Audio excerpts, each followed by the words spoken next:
오늘 복음 마태복음 19장 1절은 예수님 생애에서 매우 전환이 되는 장소가 기록이 되어 있습니다. 예수님이 활동하셨던 갈릴리를 떠나 요단 동편에 있던 그 지역을 지나 요단을 건너 유대 땅으로 들어갔다, 이렇게 기록하고 있지요. 예수님은 이미 여러 차례 예루살렘으로 올라가서 십자가의 고난을 당하셔야 했음을 예고하셨고, 지금 이 걸음은 그 십자가의 죽음 앞으로 한 발짝 더 다가서서 요단을 건너고 유대 땅으로 들어간 겁니다. 저희가 장례 예배 드릴 때 요단강 건너가 만나리 하곤 하지요. 그 요단강입니다. 이번에 들어가면 예수님은 그 이전의 모습으로 이 요단강을 다시 건너지 않거든요. 그런데 그곳에서 기다리고 있었는지 함께 동행했던지 바리새인들이 묻는 질문, 그러니까 예수님 삶에서 매우 전환적인 이 시점에, 중요한 시점에 던져지는 질문치고는 조금 이상해 보이지요. 유대인들이 이혼에 대하여 묻습니다. 우리 아동부 설교에서 이야기해 줬는데요, 이 바리새인들이 신명기 24장을 인용해 가지고 어떤 연유든지 사유가 있으면 이혼해도 됩니까? 여러분, 이 질문이 어떻게 보이신가요? 예수님은 이제, 유대는 지금 예루살렘으로 올라가는 곳입니다. 올라가면 십자가의 죽음을 당하셔야 되는데 그곳에서 만난 질문이 조금 수준 낮게 느껴지신가요? 더 큰 질문, 에루 성전에 있는 제사장들은 어떻게 된다거나, 헤롯은 어떻게 된다거나, 로마는 어떻게 된다거나, 하나님의 나라는 어떻게 통치한다거나, 이런 질문을 기대하셨는가요? 근데 바리새인들이 꺼낸 질문은 이혼입니다. 지금 저희들이 보면 작은 질문 같지만 그 당시 그곳에 있었던 예수님과 제자들, 유대인들에게는 탑 뉴스였습니다. 왜냐하면 이 요단 건너편에서 세례 요한이 이스라엘인들에게 세례를 줬거든요. 근데 세례 요한이 어떻게 죽었나요? 바로 그 지역을 다스렸던 헤롯 안티파스가 동생 빌립의 아내와 다시 결혼한 이혼과 결혼 사건이 탑 뉴스였습니다. 아주 민감한 문제였죠. 왜냐하면 그 일로 세례 요한은 죽임을 당하거든요. 지금 저희가 보면 평범한 질문 같지만 바리새인들은 지금 예수님을 올가매기 위한 덫을 놓고 있는 질문, 민감한 이슈였습니다. 뿐만 아니라 종교적으로도 바리새인들은 예수님을 의심하고 있었거든요. 마가복음 3장에 보면 예수님의 어머니와 형제 자매가 예수님께 찾아왔을 때 예수님이 하셨던 말씀이, 그 문 밖에 있는 그들이 내 형제와 자매가 아니고 아버지의 뜻, 하나님의 뜻을 듣고 행하는 자가 내 어머니고 형제요 자매라고 하셨거든요. 그러니까 지금 이 바리새인들은 예수님은 전통적인 가정을 깨뜨리는 위험한 사람으로 보고 있는 겁니다. 그러니까 단순하게 한 가정의 문제, 이혼의 문제를 넘어서 정치적이었고 종교적이었고 큰 문제를 지금 예수님 앞에 던졌고, 이에 예수님은 응답을 해야 했습니다. 예수님께서 응답하시고 반론하는 이야기의 핵심에는 창세기 1장과 2장을 가져오셨는데요, 매우 중요한 의미가 있습니다.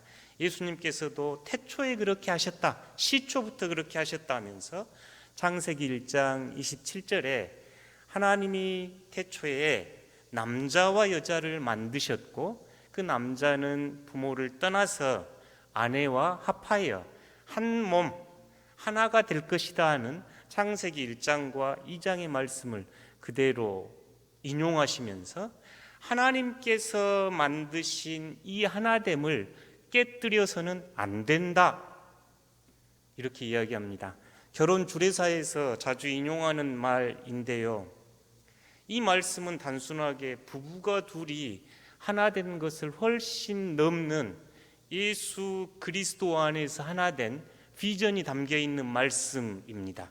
이 말씀을 깊이 묵상했던 바울은 에베소서 5장에서 부부 이야기를 하면서 똑같이 이 말씀을 인용하면서 예수 그리스도와 교회가 이와 같이 한 몸이고 여러분은 그리스도의, 우리 성경에는 지체입니다. 에베소서 5장 30절에 우리 성경은 그냥 우리는 그의 지체입니다라고 써졌는데 영어 성경을 이렇게 보면 우리는 그분의 몸의 멤버고 그분의 살의 멤버고 그분의 뼈의 멤버입니다.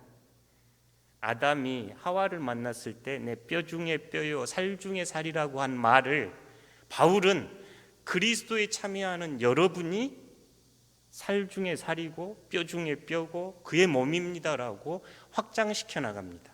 그러니까 예수님이 지금 요단을 건너서 하나님이 둘이 하나가 되게 하셨습니다 하는 이 말씀은 단순하게 부부가 하나가 될 겁니다 하는 이야기를 넘어서 교회 공동체 안에 있는 모든 지체들이 그리스도 안에서 하나입니다라는 하나님 가족의 비전이 지금 이 자리에서 선포됩니다. 그러니 저희가 단순하게 읽는 가정과 이혼의 문제를 훨씬 넘는 그리스도의 꿈, 하나님 나라의 비전이 이 요단을 건너서 지금 유대 땅에 들어가서 선포되는 모습이지요. 아름다운 모습입니다. 단순하게 부부만 한 몸이 아니고 그리스도 안에서 우리는 모두 한 몸이기 때문이지요. 그러면 7절, 8절, 9절은 이 이야기가 쉽습니다. 이 한 몸을 깨뜨리는 것, 바리새인들이 예수님께 묻거든요. 근데 왜 그러면 모세는 신명기를 통해서 헤어지라고 그랬나요? 이럴 때 그것은 너희가 마음이 완악해서 그렇다. 가슴이 돌덩어리 같아서 그렇다. 돌은 붙어 있지 않지요. 쪼개져 있지요. 이 반대말이 히브리서에서는 살과 같은 마음, 순종하는 마음이거든요. 돌처럼 짝짝 쪼개져 가지고 있어서 너희 마음이 완악해서 그렇게 율법을 주셨다 하면서 배우자가 간음하는 경우 외에는 부부가 깨져서는 안 된다. 구약 성경에서 간음은 우상숭배였지요. 음행과 간음은 우상숭배와 관련이 있습니다. 하나님에게 대적하고 하나님을 떠난 삶의 상징으로 이 표현들을 쓰곤 했었지요. 오늘 본문은 그렇습니다. 예수님 삶에 매우 중요한 요단을 건너면서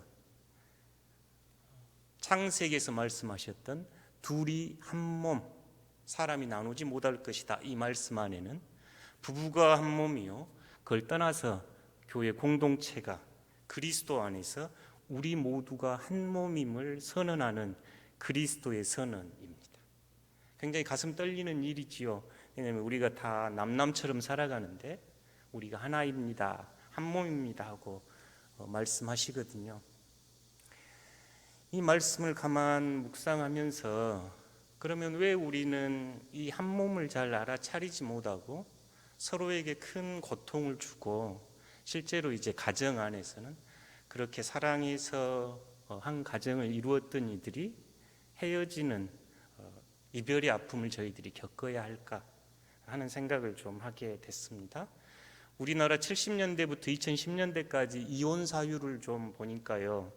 70년대에는 이제 전쟁이나 월남이나 이렇게 가가지고 오지 않아 생사가 확인되지 않아서 이혼해야 하는 경우가 많았다면 80년대, 90년대는 이제 폭력, 가정 안에서 있는 폭력으로 인한 이혼 사유가 많았다고 합니다. 가만히 생각해 보면 이제 점점 여성들도 인권과 자의식이 점점 깨어나기 시작했고 그 전에 있었던 가정 안에 있었던 일상적인 폭력은 서로 헤어지는 이유가 됐지요. 2000년대는 저희가 경험했듯이 IMF를 경험했던 시기였지요. 이때에는 경제적인 이유들이 이혼의 큰 사유가 됐다고 합니다. 저희가 지금 살고 있는 2010년대, 2020년대에는 성격 차이랍니다. 성격 차이가 어떤 걸 이야기한가요? 어쩔 때 저희가 성격 차이라고 이야기를 하나요? 미국에서 나온 그 가정 부부 상담에 대한 자료를 좀 봤더니 이혼하는 또 이혼을 상담하는 또는 가정의 문제로 상담소를 방문하는 이들의 90% 정도가 화와 분노와 관련이 있답니다. 그러니까 저희가 성격 차이 이 말 안에는 상대방에 대해서 화가 나고 억울하고 마음속에 분노가 있고, 그러니 저희가 한 몸인 가정을 깨뜨리는 근본적인 원인 중에 하나로 저희들이 일상에서 자주 경험하는 화와 분노입니다. 저희 한국 사회도 어떤 사회학자가 성난사회 이렇게 분석을 했대요. 저희 10사람이 지나가는데 저기요 하고 부르면 그 중에 8명은 화난 얼굴로 돌아본답니다. 한국 사람들이 화가 많이 나 있는 모양입니다. 화병이라고 하는 질병 코드가 한글로 그대로 등재돼서 세계적으로 이 말을 쓴다네요. 제가 서울 삼성병원 홈페이지에서 화병을 뭐라고 하는지 한번 살펴봤는데요. 이렇게 정의를 해놨더라고요. 우리나라 문화와 관련한 정신의학적 증후군으로 우울증, 신체화장애, 범불안장애, 공황장애, 공포증, 기분 부전 등의 증상이 혼합된 것이다. 그러니까 저희가 잘 알듯이 서울 삼성병원은 큰 병원이잖아요. 거기에서도 화병을 지금 중요한 한 파트로 다루고 화병을 이렇게 정의를 하고, 증상은 속상하고 억울한 감정들이 특징적이고, 그러니까 속상하고 억울합니다. 이와 관련하여 다른 복합적인 증상이 나타나는데요. 특정적인 감정은 속상함, 억울함, 분함, 화남, 증오 등이고, 일반 신경증적인 증상은 우울, 불면, 소화장애, 두통, 기타, 답답함, 온몸에 열이 나고 입이 마르고 침이 오르고 가슴이 뛰고 목이나 가슴에 덩어리로 뭉쳐있는 질병을 화병 이렇게 소개해 놨습니다. 우리가 이거 다 경험하고 사는데 그렇다고 다 화병 환자란 말은 아닙니다. 그러니까 우리들이 얼마나 이 화와 분노가 지금 저희 몸과 마음에 큰 해악을 끼치는지 이 병원의 소개판에서 제가 읽을 수 있었지요. 화와 분노는 창조의 아름다움, 하나님께서 가장 먼저 만드신 가족 공동체, 그리스도 이후 사건에서는 교회 공동체, 전 우주 공동체를 깨뜨리는 원인이 됩니다. 저희들이 너무 쉽게 경험하지요. 화와 분노를 폭발해서 가장 사랑했던 이들을 잃은 경험이 있고, 자신도 가슴 아프고 상대도 가슴 아픈 일이 얼마나 많은가요? 그래서 이 한 몸을 깨뜨리는 화에 대해서 저희가 조금 더 묵상하면서 어떻게 이걸 극복할 수 있을까 조금 더 나눠보도록 하겠습니다. 화나 분노에 대한 성경 구절은 굉장히 많습니다. 그럼에도 저희가 두 구절 좀 묵상 함께 읽어보고 싶은데요. 잠언 16장 32절 먼저 함께 읽겠습니다. 노하기를 더디하는 자는 용사보다 낫고 자기 마음을 다스리는 자는 성을 빼앗는 자보다 나으니라. 이 화나 분노 다루기가 이렇게 어려운 모양입니다. 그러니까 노하기를 더디하는 게 훌륭한 용사보다 낫고, 그 화난 마음을 지키는 것이 성을 빼앗는 것보다 낫다고 하니 이 일이 쉽지만은 않다. 에베소서 4장 26절에서 27절 함께 읽겠습니다. 분을 내어도 죄를 짓지 말며 해가 지도록 분을 품지 말고 마귀에게 틈을 주지 말라. 분을 내도 화가 나도 죄를 짓지 말고 해가 지기 전에 이 분을 품고, 세 번째로 마귀에게 틈을 주지 말라. 지금 이렇게 이야기하는데요. 성경을 가만히 이렇게 읽어보면 화가 올라오는 건 우리 모두 다 보편적인 현상입니다. 사랑하는 감정처럼 화나고 분노하는 감정은 우리 모두 다 경험하는 일이에요. 두 번째는, 문제는 이 화가 나고 분노가 올라왔을 때 지혜롭고 슬기롭게 다루느냐, 아니면 파괴적이고 서로 상처를 주는 방식으로 다루느냐에서 성경은 어떻게 하면 지혜롭고 슬기롭게 이 문제를 극복해서 창조 때의 아름다운 한몸 공동체를 가정에서, 교회에서, 사회에서 이루고 살 것인가 하는 교훈은 성경의 교훈입니다. 그러니까 성경을 저희가 떠나서 마음껏 화내고 살 수 있지만 성경의 가르침은 그렇게 화내서 죄를 짓지 말고 해가 질 때까지 분을 품고 있지 말고 마귀에게 틈새를 주지 마라, 지금 이렇게 바울이 가르치고 있는 거지요.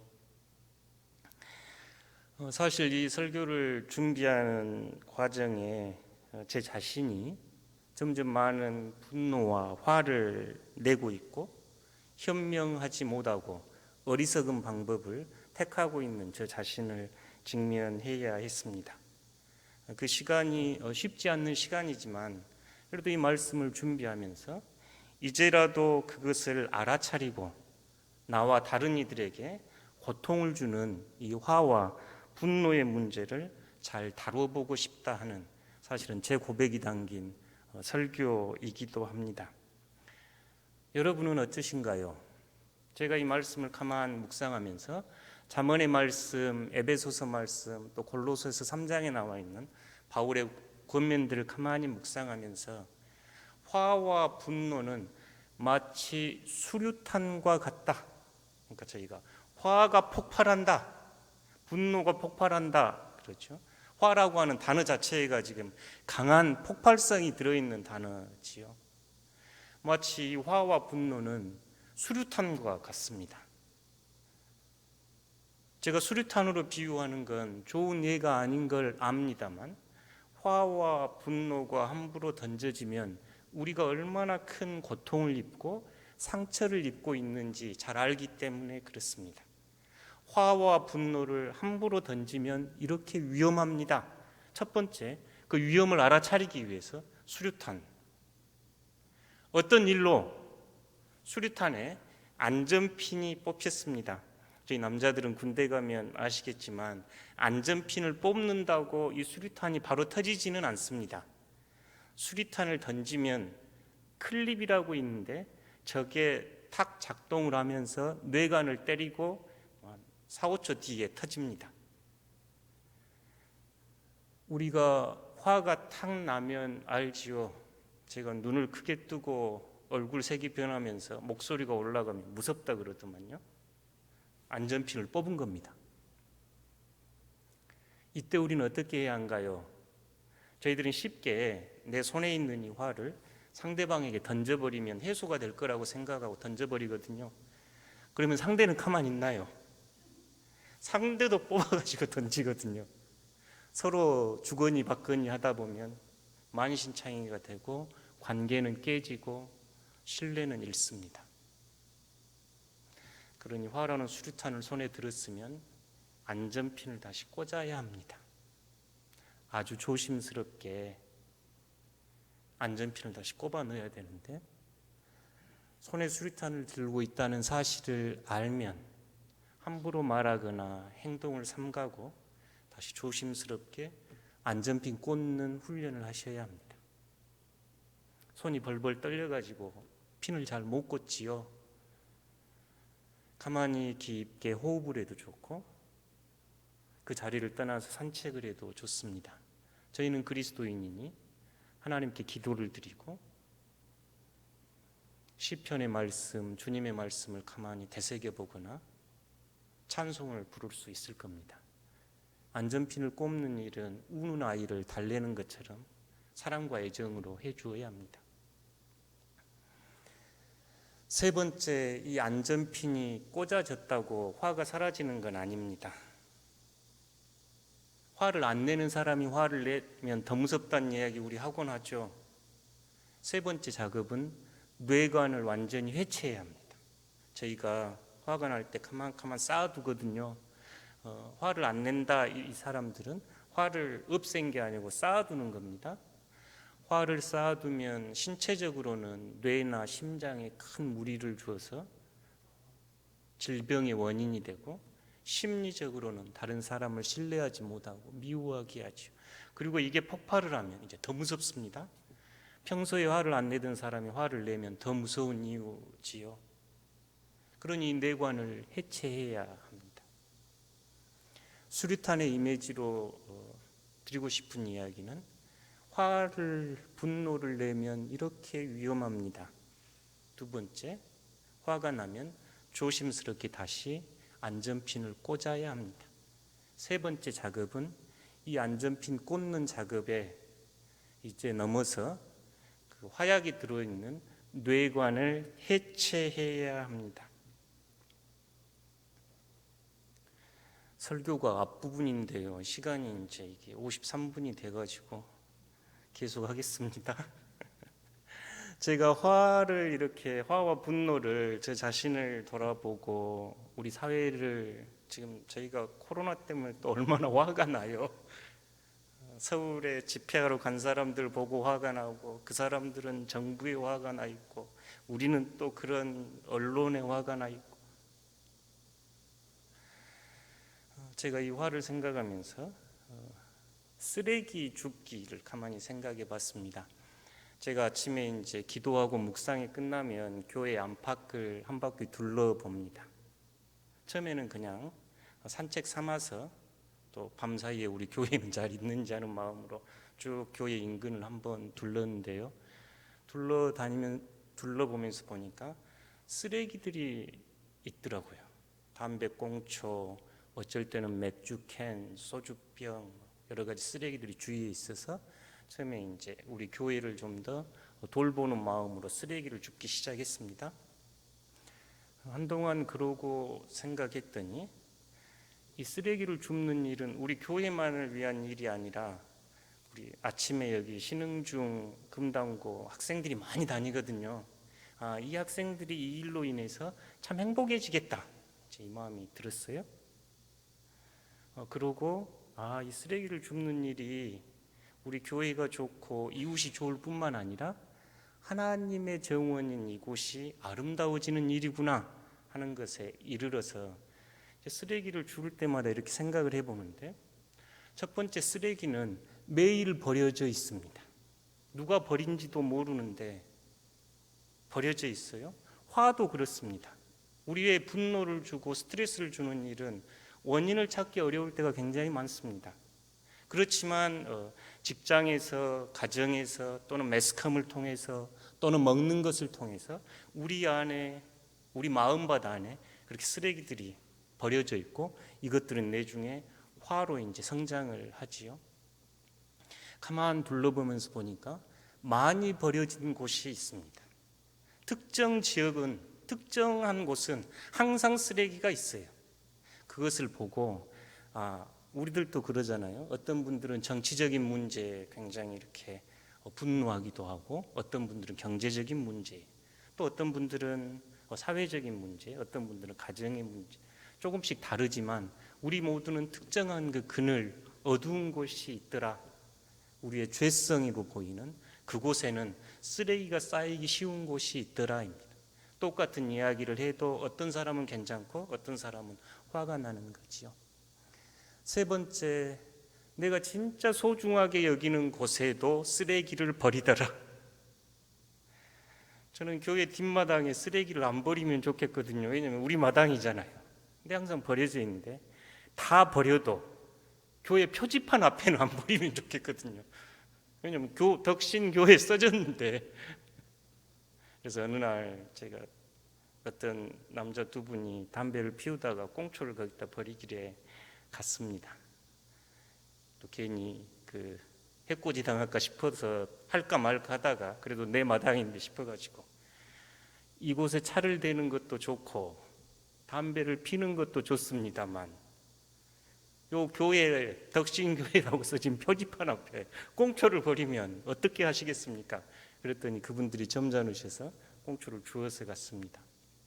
우리가 소중히 여기는 것들, 내가 꼭 지키고 싶은 것들을 상대는 모르고 행할 수 있습니다.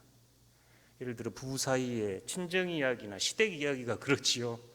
또 내가 정말 안 꺼내고 싶은 이야기를 상대는 모르고 꺼낼 수도 있습니다. 그러면 저희가 화를 더 내지요. 가만 보니 이 쓰레기는 쌓이면 흉하고 악취가 납니다.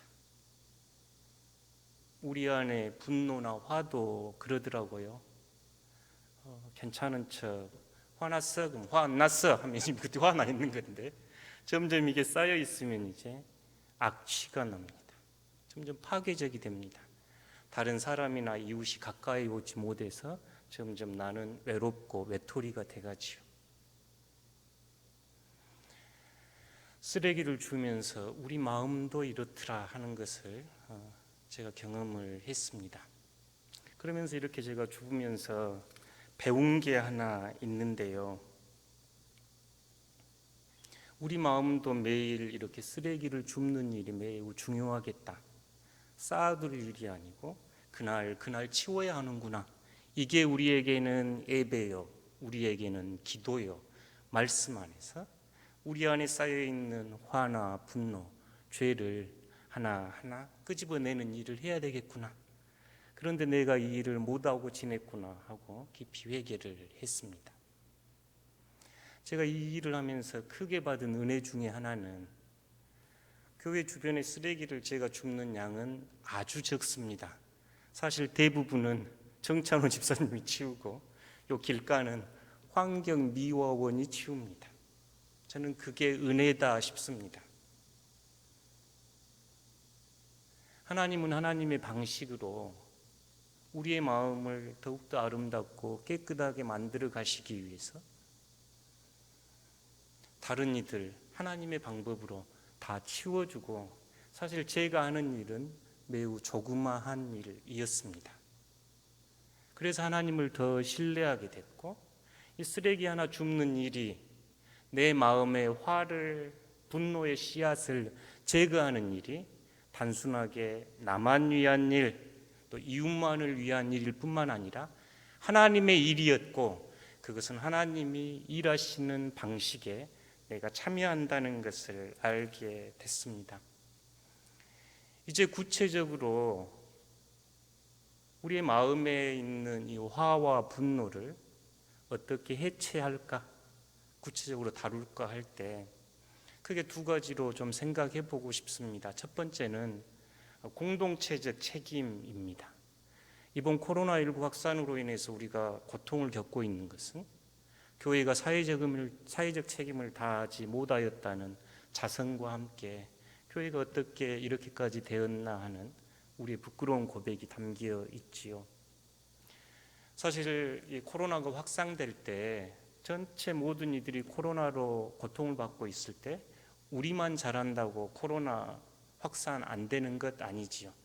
시민 전체가, 사회 전체가 참여해야 되듯이 저희 그리스도인들은 건강한 사회, 아름다운 나라를 만들기 위해서 책임을 다해야 합니다.